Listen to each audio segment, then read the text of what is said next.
वालेकुम जी, मोहम्मद अज़हर सिद्दीक अपने programme maths views के साथ हाज़िर खिदमत है। आजकल आपको पता है ट्विटर के ऊपर VPN नहीं लगा हुआ और फायरवॉल भी मेरे हाल नहीं काम कर रही और उसका एडवांटेज ये है कि यूट्यूब का चैनल बेहतर चलना शुरू हो गया, ट्विटर का अकाउंट मेरा बेहतर हो गया। यानी मैं जो बात कह रहा था, और मैं इसलिए बार बार नहीं कहता कि आप लाइक करें, शेयर करें, ट्वीट करें, रीट्वीट करें, सारी चीज़ों को मैं इसलिए नहीं कहता होता क्योंकि मुझे पता था कि मेरा चैनल के साथ हो क्या रहा है। अब मैं सीधी बात करता हूँ, मैंने कौन सी कंप्रोमाइजिंग पोजीशन रखनी है। अलीमा खान साहबा को मुझे मिलने नहीं दिया जा रहा। मातहत अदालत से आज ऑर्डर हुए हैं कि कानून के मुताबिक चलें, वो ज़रा डिस्कस करते हैं और वो ऑर्डर अगर हो सकेगा तो बैकग्राउंड पे वो चला देगी मेरी टीम।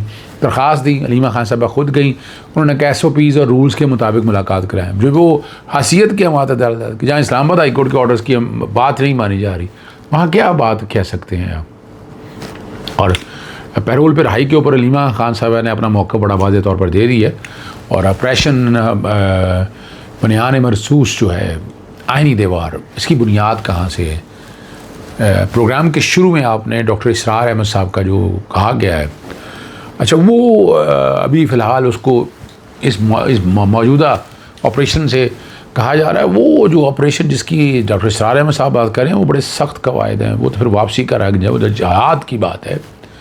और अभी मेरा ख्याल है जो हालात ऐसे हैं तो मैं तो जहाद की तरफ चले गया। इंडिया का वो फिर जब वो शुरू होना है फिर तो इंडिया नीस्तो नाबूद हो जाना है, ये याद रख लीजिए। फिर इंडिया नहीं बचेगा, भारत के टुकड़े टुकड़े हो जाएंगे और बात बड़ी बुरी तरह से आ जाएगा। हामिद भी ने जो खबर दी वो मैंने भी ट्वीट कर दी साथ कि और अपना भारत ने नुकसानों का एतराफ़ भी किया और सारे गुफ्तगू करेंगे। आप अमरीकियों ने मैदान में क्यों आ गए और बड़ा अहम शख्सियत का कत्ल होने का अपना अटैक के हवाले से हामिद मीने का अभी तक नाम तो नहीं आ सका, छुपा के रखा जा रहा है। शायद इंडिया भी छुपा के रख रही है, वो बातें सारी आ जाएंगी।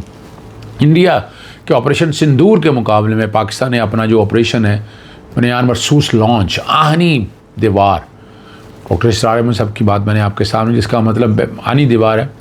और पाकिस्तानी ऑपरेशन सिंदूर में 7 जंगी जहाज़ तबाह किए थे, जिसमें राफेल भी शामिल थे और राफेल पर इंडिया को बहुत नाज था। मगर हमारे जवानों ने, हमारी एयरफोर्स ने वो ख्वाब जो है ना चकनाचूर कर दिए। बुनियान मरसूस में इंडिया को ज़बरदस्त तरीके से जवाब दिया गया और ऑपरेशन बुनियान मरसूस का इलाज में भी सुबह हम थे, बेटे ने आकर बताया कि जनाब ऑपरेशन शुरू हो गया है। दुआएं की अल्लाह ताला हमें नुसरत दे, इसमें नसरुल्लाह मिनल फतह करीब, और इंशाअल्लाह हमारी फतह बहुत करीब है। मुसलमान बड़े क्लियर हैं इस सवाल कॉन्टेक्स्ट के हवाले से। नमाज फजर के बाद किया गया क्योंकि सुन्नत यही है कि रात के वक्त और अंधेरे में हमला ना किया जाए बल्कि दिन में हमला किया जाए, क्योंकि एक बहादुरी की दलील है। भारत के ड्रोन आते रहे लेकिन साथ साथ तबाह भी किया जाता रहा। 71 के करीब बात आ रही है, अब लाहौर के करीब भी आ गया, फिर बाकी शहरों में भी तकरीबन उन्होंने हर शहर में। और ये ड्रोन के मकासद 2 हो सकते हैं, एक तो है मॉनिटरिंग के हवाले से और दूसरा वो टेस्ट ड्राइव देखना चाहते थे कि पाकिस्तान क्या करता है। और इसके अगेंस्ट बड़ा सख्त एक्शन कल आपने DGISPR फिर एयरफोर्स के नुमाइंदगान, पाक नेवी के नुमाइंदगान बड़ी वजाहत के साथ प्रेस कॉन्फ्रेंस की और इसमें खुल कर आ गए। और हमारी अस्करी क़यादत ने बड़े वाज़ेह तौर पर इंडिया को तंबीह की थी कि पाकिस्तान जवाब में भारत की मज़ीद कार्रवाई पर पाकिस्तान का 2 टोक रद्द-ए-अमल आ सकता है और भारत ने मज़ीद जारजहद की तो हाई वैल्यू अहदाफ को निशाना बनाया जाएगा। जवाबी हमले की सूरत में भारत के मुआशी अहदाफ भी निशाने पर होंगे। याद रखिएगा, भारत ने हरकत की तो इंतहाई संगीन जो है ना नताइज होंगे। और भारतीय हेडक्वार्टर जो है, ब्रिगेडियर हेडक्वार्टर के G टॉप तबाह और सप्लाई डिपो उड़ी को उड़ा दिया गया। अदमपुर एयरफील्ड जहाँ से अमृतसर में सिखों पर, पाकिस्तान और अफगानिस्तान पर मिसाइल दागे गए थे, को भी तबाह कर दिया गया। यानी अपने अंदर से ये बताया गया कि हमने तो कोई ऐसा कुछ किया ही नहीं। हम तो अब आकर बड़ा एडवेंचरस एक्शन आपके सामने ले रहे हैं और हर चीज़ हम बता रहे हैं। इसके अलावा ब्राह्मूस साइट को भी तबाह किया गया। गुजरात, जम्मू, उड़ी, हरियाणा, आदमपुर, ब्यास और सरसा पर कामयाब हमले किए गए। एयर बेसिस को तबाह किया गया, जिसमें सरसा, बठिंडा, अखनूर एयरबेस को तबाह कर दिया गया। और हम फ्रंट से खेल रहे हैं, जज्बा ईमानी है और कौम इस मामले में खड़ी है। जब भारत से लड़ाई लड़नी है फिर कोई नहीं है, फिर कोई सियासी मामला नहीं, कोई सियासी मामला की तरफ मैं बात नहीं करना चाहता, लेकिन हम बड़े क्लियर हैं और हम फ्रंट लाइन से इसका मुकाबला करेंगे। जाने जाएंगी, जो मौत आनी है उसे तो अब कोई दूसरी दो राय है नहीं है। अमरीकी महकमा खारजा ने बताया है कि जनरल आसिम मुनीर से अमरीकी वज़ीर ख़ारजा मार्क रूबियो का टेलीफोन रब्ता हुआ और अमरीकी वज़ीर ख़ारजा ने पाक भारत कशीदगी कम करने के लिए ताउन की पेश की और मार्क रूबियो ने मुस्तकबिल में तनाज़ा से बचने के लिए अमरीका की तरफ से तामीरी मुआवनत की पेशकश की है। और हम तो पहले भी आपको पता ऐलान कर चुके हैं कि शुरू उन्होंने किया, अब ख़त्म हम करेंगे, और ये ना रुके तो हाई वैल्यू टारगेट्स को निशाने पे बनाया जाए। लेकिन बड़ी वाज़ेह तौर पर क्या था कि जंग उन्होंने शुरू किया, ख़त्म हम करेंगे, और हम इस बड़ा क्लियर और हाई वैल्यू टारगेट्स का निशाने पे हैं। और मोदी को समझ जाना चाहिए कि गलत जगह पंगा ले लिया उसने। और जब मोदी हमला कर रहा था, मसाजिद, कुरान पाक, मासूम पाकिस्तान को शहीद कर रहा था, हमारी सॉवरेनिटी और इंडिपेंडेंट बॉर्डर्स को रोंद रहे थे, नूर खान एयरबेस तक को मार दिया, तो सेक्रेटरी ऑफ स्टेट कहाँ थे? अमेरिका उस वक्त कहाँ था? अब अमेरिका इंडिया को अमेरिका जो है ना, इंडियन मोदी को बचाने के लिए आ गया। पाकिस्तान जब तक अपना स्कोर बराबर ना कर ले, शहीद मसाजिद, कुरान पाक और मासूम पाकिस्तान का बदला ना ले ले, बॉर्डर और सॉवरेनिटी की पामाली का पूरा बदला ले, जब तक इंडियन बांग्लादेशी को मुकम्मल दफन ना कर दे, अपना काम जारी रखना चाहिए उसको। अब तक तो इंडिया के मुकाबले में सिर्फ शाहीन ही हरकत में आए ना। अभी तो देखें, अभी जरा बात को समझिएगा, अभी तो सिर्फ हमारी एयरफोर्स आई है ना, अभी तो नेवी हमारी है, अब ज़मीनी फौज हमारी लहदा पड़ी हुई है। अभी तो सिर्फ हमारी एयरफोर्स ने नाको चने चबा दिए, इनके तिया पांचा कर दिया है। और पाकिस्तान का जो ऑपरेशन बुनियाद महसूस जो है ना, भारत के नुकसान का इतराफ़ कर लिया उन्होंने, और उन्होंने कहा है कि जवाबी कार्रवाई में उधमपुर, भोज, पठानकोट, बठिंडा में फ़दाइया के अड्डों पर नुकसान पहुंचाया। और कर्नल सोफिया कुरैशी का मज़ीद कहना था कि पाकिस्तान के तेज़ रफ्तार मिसाइलों ने पंजाब के फ़दाई अड्डों को निशाना बनाया। साथ उधर विंग जो है ना, wing commander view mega Singh ने बताया कि भारतीय मुसल्लह अफवाज ने सिर्फ शनाख्तशुदा फ़ौजी अदा पर दुरुस्त हमला किया। पाकिस्तानी फ़ौज अपने फ़ौजियों को आगे इलाके की तरफ ला रही है, यानी ये उनका एक बात बड़ी वाज़ेह तौर पर कहना है। और हालिया कशीदगी में इस्तेमाल होने वाला फतह 1 मिसाइल पाकिस्तान का जदीद और मुख्तसर फासले तक मार करने वाला हथियार है, जिसकी रेंज 140 किलोमीटर है।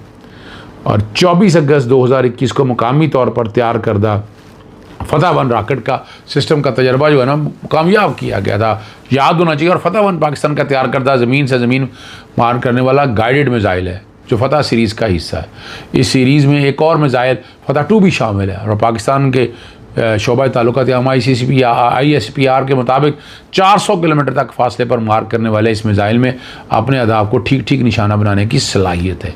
इस मिसाइल को सबसे अहम खूनी ये है कि अगर इन मिसाइलों को दुश्मन के दिफाई निज़ाम की हदूद से बाहर अपना स्टैंड ऑफ रेंज से फायर कर सकते हैं। इन मिसाइलों में शूट एंड स्कूट की सलाहियत मौजूद है, यानी फायर के फ़ौरन बाद ये अपनी जगह तब्दील कर सकते हैं, और इस वजह से जो है ना, दुश्मन की जवाबी गोलाबारी से महफूज रहते हैं, क्योंकि इनका मुकाम फौरी तौर पर तब्दील हो जाता है। लिहाजा इन्हें निशाना बनाना या रोकना नहायत ही मुश्किल हो जाता है। ठीक है। हाँ, एक बात जो मैं आप कहना चाहता था, जो कि सियासी सासत बातें चलनी है इस वक्त, हम तो मेन बात इंडियन के ऊपर कर रहे हैं, लेकिन इमरान खान के पैरोल पर रहाई का मामला जो है ना, वो अदालती मामला का तो बरोज़ पीर ही पता चल सकेगा। लेकिन अलीमा खान ने ट्वीट किया है जिसमें उन्होंने कहा गया है कि सलमान राजा इस बारे में कंसल्ट किया था, तो सलमान राजा ने इस बारे में बात करते हुए कहा इसके इम्कानात सिफर हैं। देखिए, मैं किसी हद तक इत्तफाक नहीं करता इस बात से। लेकिन हुकूमत वक्त के पास पैरोल पर रिहाई करने का इख्तियार मौजूद है। नवाज शरीफ की रिहाई हुई थी, और फिर कोर्ट को भी कहना है कि पैरोल के ऊपर जब आए हैं तो पैरोल पर रिहाई दी जाए। वो नहीं देनी, वो अलहदा बात है। इस वक्त कम अज़ कम ये एक पॉलिटिकल मूव बड़ी ज़बरदस्त है। मैं इसको पॉलिटिकल मूव बड़ी ज़बरदस्त समझता हूँ। कल ये हुकूमत वक्त क्या कहेगी? बैकफुट हो जाएगी ना। क्या कहेगी? काम नहीं बाहर निकाल रहे, क्यों नहीं निकाल रहे बाहर? बड़ा मुश्किल हो जाएगा उन्हें, ये याद रखिएगा। बड़ा बुरी तरह से फंस चुके होंगे, उन्हें निकालना पड़ना, मजबूर नहीं करेंगे तो फिर आवाम में तो गम व गुस्सा फिर आएगा ही आएगा। साइबर हमले भी जारी हैं, और साइबर अटैक टीम का भारतीय Maharashtra state electricity transmission company limited पर साइबर हमला किया, और महाराष्ट्र स्टेट इलेक्ट्रिसिटी ट्रांसमिशन को हैक कर लिया।